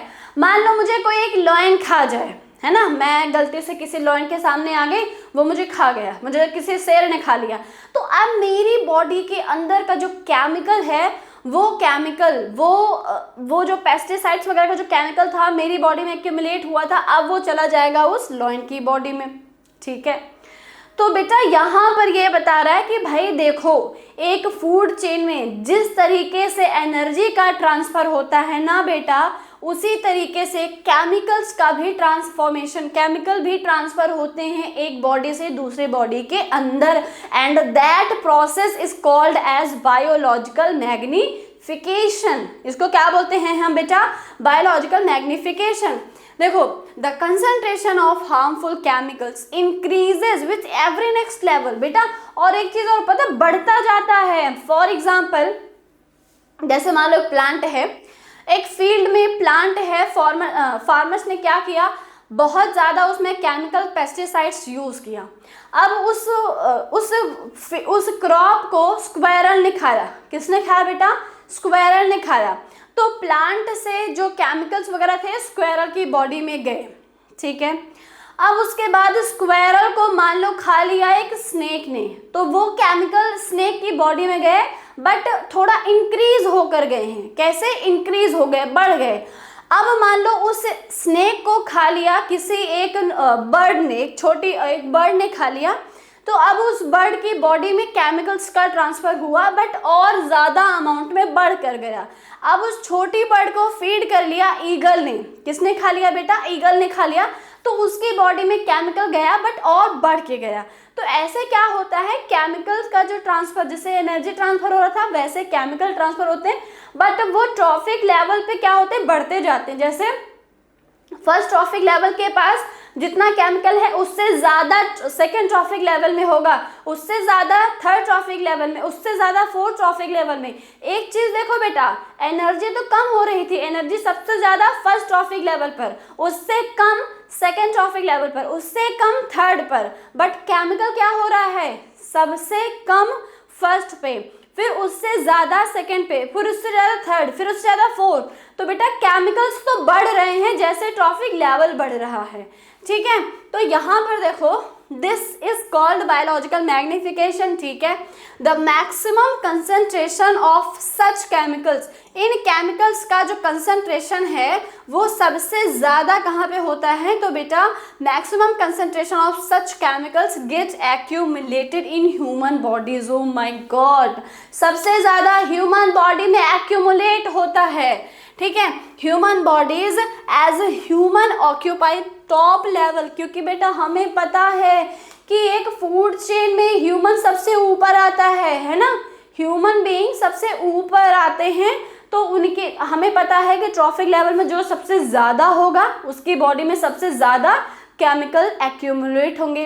तो कौन आता है, हम ह्यूमन बीइंग्स आते हैं, तो हमारी बॉडी में सबसे ज़्यादा केमिकल एक्यूमुलेट होता है ह्यूमन बॉडी के अंदर। आई बात समझ में? जिस तरीके से एनर्जी का ट्रांसफ़र हो रहा था वैसे ही केमिकल का ट्रांसफ़र होता है। एनर्जी जो है बेटा वो ऊपर जब जाती है तो वो कम होती जाती है, मतलब सबसे ज़्यादा फर्स्ट ट्रॉफिक लेवल पर और सबसे कम टॉप ट्रॉफिक लेवल पर। बट यहाँ पर ऐसा है केमिकल के केस में सबसे कम फर्स्ट ट्रॉफिक लेवल पर और सबसे ज़्यादा टॉप ट्रॉफिक लेवल पर, ठीक है। और टॉप पर कौन आता है, ह्यूमन बीइंग आता है। तो अगर एग्जाम में क्वेश्चन आ जाए कि एक इकोसिस्टम में सबसे ज़्यादा केमिकल्स का एक्यूमुलेशन कहाँ होता है, तो बेटा आपका आंसर क्या होगा, ह्यूमन बॉडी, ह्यूमन बॉडी में होता है। नेक्स्ट बेटा इन्वायरमेंटल प्रॉब्लम, हमारा जो टॉपिक है वो है इन्वायरमेंटल प्रॉब्लम और इसमें हम पढ़ेंगे ओजोन लेयर डिप्लीशन। तो पहले इन्वायरमेंटल प्रॉब्लम क्या है, changes in the environment effects, change in the environment affects us and our activity, change the environment around us, ठीक है। हमारी बेटा देखो एक चीज़ समझ लो, किसी भी इन्वायरमेंट में जो चेंजेस आते हैं वो कहीं ना कहीं डायरेक्टली और इनडायरेक्टली ह्यूमन एक्टिविटी की वजह से ही आते हैं, ठीक है। तो human activity leads to pollution, deforestation etcetera, है ना। पॉल्यूशन भी हम ही करते हैं बेटा, चाहे वो किसी भी तरीके का कोई पॉल्यूशन हो ह्यूमन बीइंग ही करता है। और डिफॉरेस्टेशन यानी कि जो हमारे पेड़ पौधे हैं बेटा वो भी कट जा रहे हैं, वैसे थोड़े बहुत बचे हैं उनकी भी कटाई छटाई हो जा रही है, इंडस्ट्रियल एरिया बढ़ता जा रहा है ना। तो इसकी वजह से क्या होगा बेटा, इसकी वजह से कहीं ना कहीं पॉल्यूशन तो होगा ही, पता है आपको। तो यहाँ पर देखो पॉल्यूशन हमारे कंट्री में, वैसे तो अभी तो कंट्री की ही बात करते हैं बेटा, हमारे कंट्री यानी हमारे इंडिया में जो बिगेस्ट इन्वायरमेंटल प्रॉब्लम है वो क्या है, सबसे पहला तो भाई पॉल्यूशन है। हमें पता है बेटा कि हमारे इंडिया में कितना ज़्यादा पॉल्यूशन, किसी भी तरीके का वाटर पॉल्यूशन है, स्मोक पॉल्यूशन है, एयर पॉल्यूशन है, ठीक है, ये है। उसके बाद बेटा एसिड रेन है ना, कितने केमिकल्स का यूज़ हो रहा है, वो केमिकल जाके क्लाउड में मिक्स हो रहे हैं जिसकी वजह से एसिड रेन हो रहा है, ठीक है। ग्लोबल वार्मिंग हो रहा है, वाटर स्कैर्सिटी मतलब पानी की कमी हो जा रही है भाई। कुछ ऐसे लोग हैं शावर में 2 घंटे खड़े होके नहा रहे हैं, वहीं कुछ गांव ऐसे हैं बेटा जहां पर पानी लेने के लिए उनको 2-3 किलोमीटर जाना पड़ता है पानी लेने, सुबह शाम वो वहाँ से पानी लेके आते हैं। तो कुछ ऐसे है, ठीक है। उसके बाद बेटा नेक्स्ट है हमारा डिस्ट्रिफिकेशन, ठीक है। ओशन एसिडिफिकेशन, हमारे जो बेटा ओशन है उसमें हम इतने सारे वेस्ट, इतने सारे गार्बेज केमिकल्स डाल देते हैं जिसकी वजह से हमारा ओशन भी क्या हो जा रहा है, उसमें भी पॉल्यूटेंट मिल जा रहे हैं। वेस्ट डिस्पोजल का अपना कोई वही नहीं है, वेस्ट डिस्पोजल हमें करना पड़ेगा। एंड बेटा लास्ट है ओजोन डिप्लीशन। अब इसमें से हमें ये 2 जो हमारे बेटा प्रॉब्लम्स हैं, 2 इन्वायरमेंटल प्रॉब्लम को हमें डिटेल में पढ़ना है, ठीक है। हमारे 2 इन्वायरमेंटल प्रॉब्लम, सबसे पहला तो बेटा ozone layer depletion and second है हमारा वेस्ट डिस्पोजल, ये हमें या गार्बेज डिस्पोजल, इनको हमें पढ़ना है, ठीक है। तो पहले बात करते हैं बेटा ओजोन की। तो सबसे पहले देखो ओजोन लेयर है क्या, है ना। ओजोन लेयर क्या है, ओजोन लेयर हमारे इस इन्वायरमेंट का एक प्रोटेक्टिव लेयर है, ठीक है बेटा। देखो जो हमारा अर्थ है उसमें हमारे 4 लेयर हैं जिसमें से एक लेयर है स्ट्रेटोस्फीयर। क्या है बेटा, स्ट्रेटोस्फीयर, यहाँ पर होगा स्ट्रेटोस्फीयर। इस एटमॉस्फेयर में, हमारे इस एटमॉस्फेयर में एक लेयर है जिसका नाम है स्ट्रेटोस्फेयर, और इसी स्ट्रेटोस्फेयर में ओजोन लेयर पाया जाता है। इसी यहीं पर हमारा ओजोन लेयर प्रेजेंट है। Ozone layer is a protective blanket around the earth. हमारे अर्थ के तरफ क्या है, एक हमारा ओजोन लेयर है जो ब्लैंकेट का काम करता है। जो मतलब ब्लैंकेट क्या करता है, आपको ठंड से बचाता है ना, वैसे ही बेटा ओजोन लेयर हमें सन की एक हार्मफुल रेज है, यूवी रेज, उससे हमें बचाता है। क्योंकि अगर वो रेज हमारे ऊपर पड़ेगी ना बेटा, तो अर्ली एजिंग और मतलब स्किन में अलग अलग तरीके के डिजीजेज होंगे, यहाँ तक कि स्किन कैंसर हो जाएगा। स्किन कैंसर इसकी वजह से होते हैं, यूवी रेज की वजह से। ठीक है, तो बेटा सनस्क्रीन लगाने से कुछ नहीं होगा, है ना, सन प्रोटेक्शन, वो सबसे कुछ नहीं होगा बेटा, SPF 30 SPF 40 नहीं, हमें सबसे पहले अपने ओजोन लेयर को बचाना पड़ेगा। ठीक है, चलो तो नेक्स्ट देखो, ozone layer is a protective blanket around the earth which absorb most of the harmful UV rays. ये क्या करता है, हमारे जो यूवी रेज है उसको अपनी तरफ एब्जॉर्ब कर लेता है, और जब अपनी तरफ एब्जॉर्ब कर लेगा तो ये हमारी तरफ नहीं आ पाएगा। ठीक है, यूवी मतलब ultraviolet radiation of the sunlight, है ना, हार्मफुल होता है, मैंने बता दिया। Sunlight, UV radiation of the sunlight does protecting living being from many health hazards such as skin cancer. देखो बेटा, स्किन कैंसर, कैटरैक्ट, ठीक है, मोतियाबिंद, ठीक है, डिस्ट्रक्शन ऑफ प्लांट्स, बेटा प्लांट्स जो हमारे बेटा खराब हो जा रहे हैं, सूख जा रहे हैं, उनको बचाने का काम करता है हमारा ओजोन लेयर। ठीक है, ओके। अब ozone layer is present at higher level of atmosphere, और वो एक हमारी लेयर है जिसका नाम है स्ट्रेटोस्फियर, इसमें पाया जाता है ozone layer. It is a deadly poison at ground level. ठीक है, अब formation of ozone molecule, ozone molecule बनता कैसे है, the high energy UV radiations break down the O2 molecule, O2 का मतलब ऑक्सीजन गैस, ठीक है, इनटू फ्री ऑक्सीजन। बेटा जब हम बात करते हैं ऑक्सीजन गैस की तो वो O2 के फॉर्म में होता है, जैसे कि हम सबको पता है।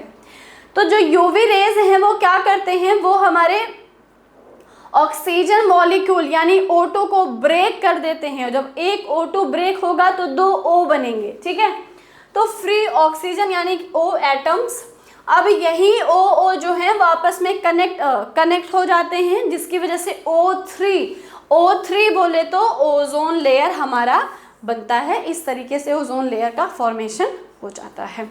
तो यहाँ पर देखो तो बेटा ये हमारा ओजोन लेयर है, ये जो आपको दिख रहा है ये क्या है, ओजोन लेयर है। अब डिप्लीशन ऑफ ओजोन लेयर देखेंगे, ये है हमारा ओजोन लेयर, ओके, और ये अल्ट्रावायलेट की रेज हैं, ultraviolet A, ultraviolet B, ultraviolet C। ठीक है, ये कुछ डिफरेंट रेज हैं यूवी की। तो देखो ये हमारा क्या था बेटा, ये हमारा ओजोन लेयर था, बट यहाँ पर क्या हो गए, बहुत सारे हमारे होल हो गए हैं ओजोन लेयर में, और जिसकी वजह से देखो ये सनलाइट जो UVB है ये यहाँ अंदर एंटर कर जा रही है। The decrease in the thickness of ozone layer, बेटा ओजोन लेयर की थिकनेस क्या हो रही है, डिक्रीज हो रही है, कम हो रही है, of ozone layer over Antarctica was first observe in 1885। बेटा ओजोन लेयर की जो थिकनेस है वो कम हो रही है, वो डिप्लीट हो रही है, इसको ऑब्जर्व किया गया 1985 में। ठीक है, ओके, और इसको क्या नाम दिया गया, इसको नाम दिया गया कि भाई ओजोन लेयर में बहुत सारे होल बन रहे हैं। ठीक है, this decrease was linked to excessive use. अच्छा, ये जो ओजोन लेयर में जो होल हो रहे हैं, जो इसकी थिकनेस डिक्रीज हो रही है, इसका रीज़न क्या था, तो बेटा इसका रीज़न है कि हम बहुत ज़्यादा अमाउंट में केमिकल्स यूज़ करते हैं, वो तो हमें पता है। उसके अलावा बहुत सारे गैसेस हैं जैसे कि CFC बोले तो क्लोरोफ्लोरोकार्बन, जो कि हमारे रेफ्रिजरेटर एंड ACs वगैरह में यूज़ किए जाते हैं।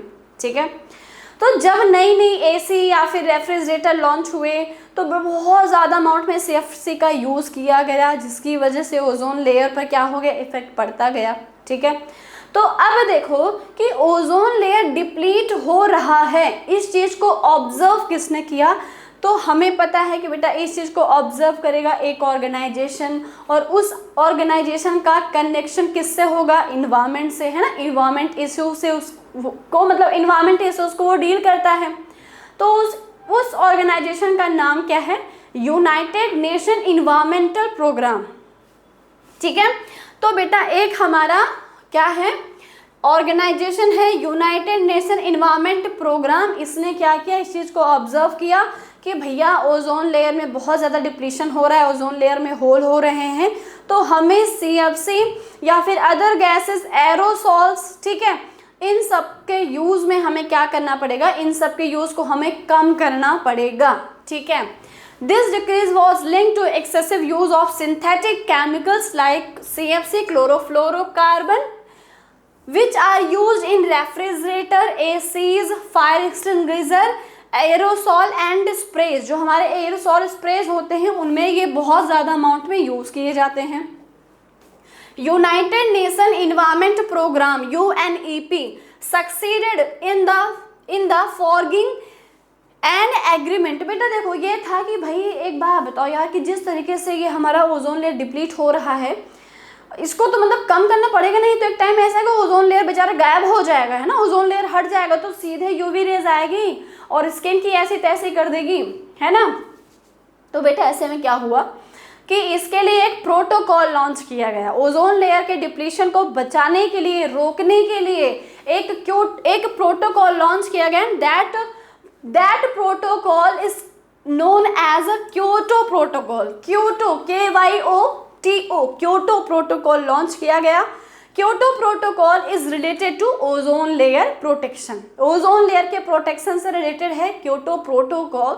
ठीक है, और ये कब लॉन्च हुआ था बेटा, 1986 में। देखो 1985 में तो बेटा इसको नोटिस किया गया। ठीक है, और क्योटो प्रोटोकॉल को लॉन्च कब किया गया, 1986 में by all countries. All country ने क्या किया भैया कि नहीं, क्योटो प्रोटोकॉल लॉन्च करो और CFC, एरोसॉल स्प्रे, इन सब के यूज़ को कम से कम करो।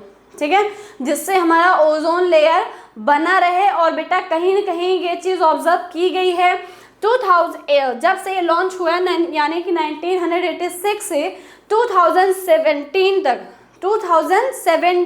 तक, ठीक है, हमारा जो ओजोन लेयर है वो काफ़ी हद तक बेटा मेंटेन हुआ है, मतलब उसकी थिकनेस बढ़ रही है ओजोन लेयर की। और ये बहुत एक पॉजिटिव रिजल्ट रहा है यूनाइटेड नेशन इन्वायरमेंट प्रोग्राम के द्वारा लॉन्च किया हुआ क्योटो प्रोटोकॉल। ओके, चलो तो बेटा नेक्स्ट हमारा क्या है, नेक्स्ट टॉपिक है गार्बेज डिस्पोजल, है ना।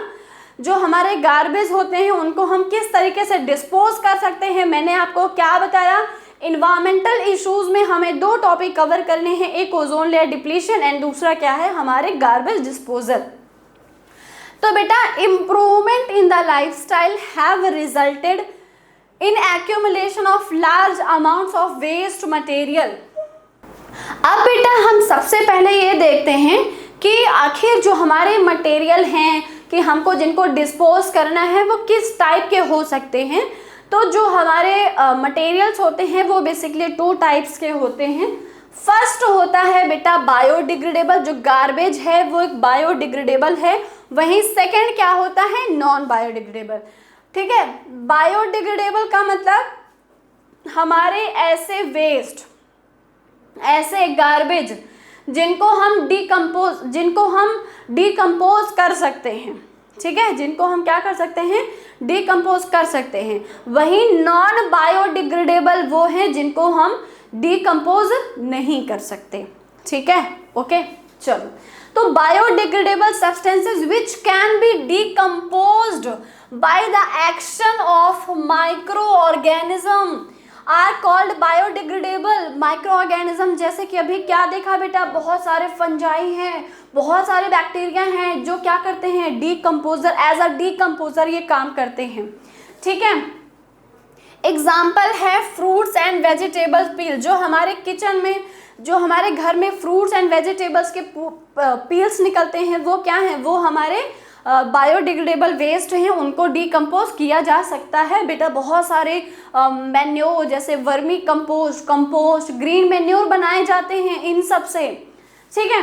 वही बेटा हमारे कॉटन है, जूट है, डंग, ठीक है, डंग मतलब काऊ डंग या फिर समझ लो एनिमल एक्सक्रीटा भी क्या है बेटा, बायोडिग्रेडेबल का वेस्ट है। एंड पेपर वगैरह क्या है, बायोडिग्रेडेबल होते हैं। तो these are things are biodegradable, इनको हम डिकम्पोज कर सकते हैं और फिर उसके बाद हम इनको दोबारा यूज कर सकते हैं, रिसाइकल रीयूज कर सकते हैं, ठीक है। और सेकंड क्या है बेटा, नॉन बायोडिग्रेडेबल, जैसे कि आप देखो यहाँ पर आपके प्लास्टिक हैं, पॉलीथीन हैं, ठीक है, मेटल्स वगैरह हो गए या फिर कांच ग्लासेस हो गए, उनको हम डिकम्पोज नहीं कर सकते।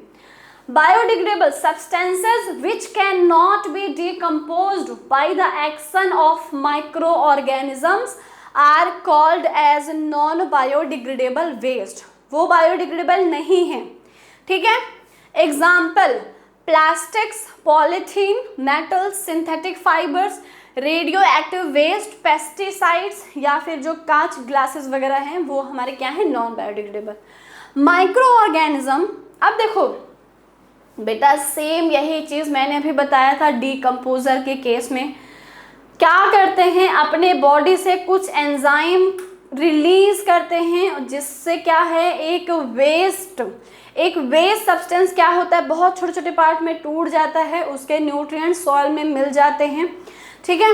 तो micro organism release enzyme which decompose the materials but these enzymes are specific in their action, that's why enzyme can not decompose all the materials.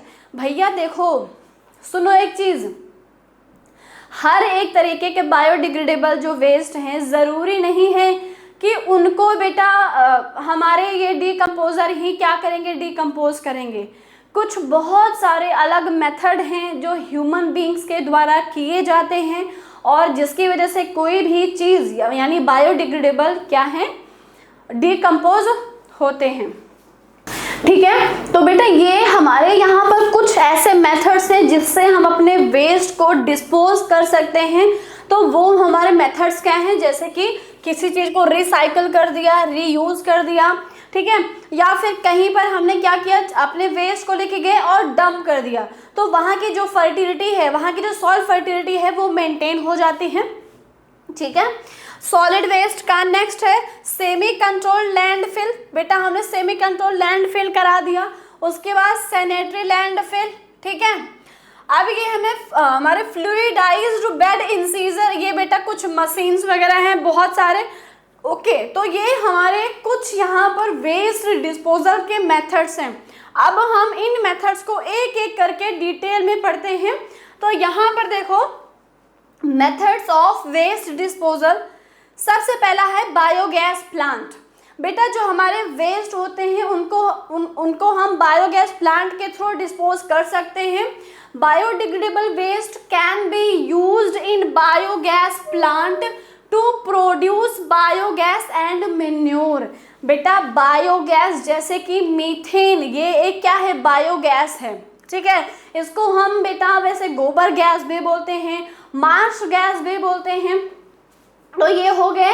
And manure, बेटा मैन्योर आपको पता ही है। तो हमारे बहुत सारे वेस्ट ऐसे हैं जिनको हम बायोगैस प्लांट के थ्रू क्या कर सकते हैं, डिस्पोज कर सकते हैं। नेक्स्ट है sewage treatment plant. The drain water can be cleaned in the sewage treatment plant before adding to the rivers. बेटा ये जो आप क्लास 12th में जाओगे ना, तो वहाँ पर एक चैप्टर है micro organism and their use, ठीक है। तो वहाँ पर आप इस चीज़ को बहुत डिटेल में पढ़ोगे। सीवेज ट्रीटमेंट, जो हमारे वाटर होते हैं बेटा, वाटर मतलब सीवेज का पानी है, ठीक है, जब वो नदी में डाला जाता है, रिवर में सप्लाई कर दिया जाता है, तो बेटा तो उसको पहले साफ किया जाता है, उसको बहुत नीट एंड क्लीन किया जाता है। उसके कई सारे मेथड्स हैं, तो वो मेथड्स यहाँ पर आपको बताया जाएगा। नेक्स्ट है land filling. The waste are bury in low line, ठीक है, area and are compacted by rolling with bulldozers. तो बेटा हम क्या कर सकते हैं, अपने अपने जो हमारे वेस्ट हैं उनको हम लैंड फिलिंग करा सकते हैं, ठीक है। नेक्स्ट हमारे मेथड्स क्या हैं, कंपोस्टिंग। कंपोस्टिंग का मतलब क्या है कि बेटा हम उसको कंपोस्ट में, उसको वर्मी कंपोस्ट में, उसको मैन्योर में, ग्रीन मैन्योर में कन्वर्ट करना, क्या कहलाता है, कंपोस्टिंग। तो कंपोस्टिंग क्या है, organic waste are filled in a compost pit and covered with a layer of soil.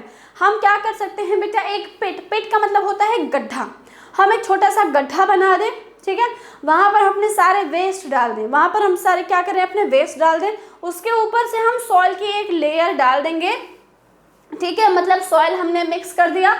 अब धीरे धीरे क्या होगा बेटा, एक टाइम बाद वो जो हमारे वेस्ट थे वो क्या हो जाएंगे, वो कंपोस्ट में, मेन्योर में कन्वर्ट हो जाते हैं। लेकिन बेटा उसके लिए हमें ऑर्गेनिक वेस्ट ही चाहिए। ऑर्गेनिक वेस्ट जैसे कि हमारे वेजिटेबल्स पील्स हैं, फ्रूट पील्स हैं, या फिर जो हमारे घर में जैसे है ना कि आपके घर में ऑरेंज है, ऑरेंज सड़ गया, टमाटर सड़ गया, प्याज खराब हो गए, है ना, घर की कोई वेजिटेबल्स खराब हो गई, कोई फ्रूट्स खराब हो गए, तो वो सब क्या है, वो ऑर्गेनिक हैं। तो उनको हम सॉइल के अंदर फिल कर देते हैं, मिट्टी में एक छोटा सा गड्ढा बना के हमने सब कुछ डाल दिया, उसके ऊपर एक लेयर बना दी हमने, सॉइल की एक लेयर डाल दी, तो बेटा एक टाइम के बाद क्या होगा, वहां पर हमारे कंपोस्ट प्रिपेयर हो जाते हैं। नेक्स्ट है recycling.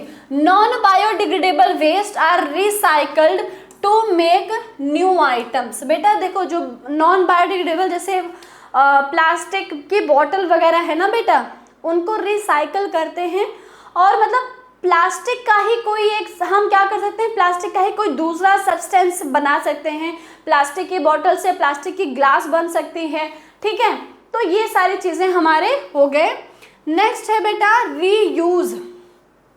It is a conventional technique to use an item again. Example newspaper for making envelope. बेटा जो हमारे न्यूज़पेपर आते हैं, आपने उसको पढ़ लिया, पूरा न्यूज़पेपर आपने पढ़ लिया, अब वो वेस्ट है, अब वो क्या है, वेस्ट होता है। आप उसको, जो कबाड़ी वाला आता है ना बेटा, उसको आप बेच देते हो, तो वो कहाँ जाता है भाई, कबाड़ी वाला ले जाता है, फिर वो अपने मालिक को ले जाके देता है, फिर उसके बाद उसका क्या होता है बेटा, तो उससे बहुत सारे एनवलप, या फिर आप समझ लो मैरिज का जो कार्ड होता है, वेडिंग कार्ड्स हो गए, वो सारे बनाए जाते हैं। एनवलप है या फिर कोई दूसरा पोस्टर हो गए, ये सारी चीज़ें उस न्यूज़पेपर के से बनाई जाती हैं। तो वो क्या है, वो हमारा रीयूज है। किसमें आता है बेटा, रीयूज में आता है। तो बेटा मुझे पूरी उम्मीद है कि ये पूरा लेक्चर आपको अच्छे से समझ में आया होगा। ये वीडियो आपकी पूरी क्रिस्टल क्लियर हो गई होगी, ये सारे कॉन्सेप्ट आपके दिमाग में बैठ गए हैं, ठीक है। तो बेटा आज हमने आवर इन्वायरमेंट को पूरा कर लिया है। We are done with our environment. पूरा हमारा आवर इन्वायरमेंट खत्म है। तो अब हम स्टार्ट करेंगे वन शॉट, हर वीडियो की वन शॉट, ठीक है। तो बेटा अगर आप वीडियो पर नए हो तो वीडियो को लाइक एंड शेयर ज़रूर कीजिएगा, चैनल को सब्सक्राइब कर दीजिएगा। मिलते हैं नेक्स्ट क्लास में, तब तक आप बने रहिए हमारे इस ब्यूटीफुल से स्मार्ट अचीवर फैमिली के साथ। मिलते हैं नेक्स्ट क्लास में।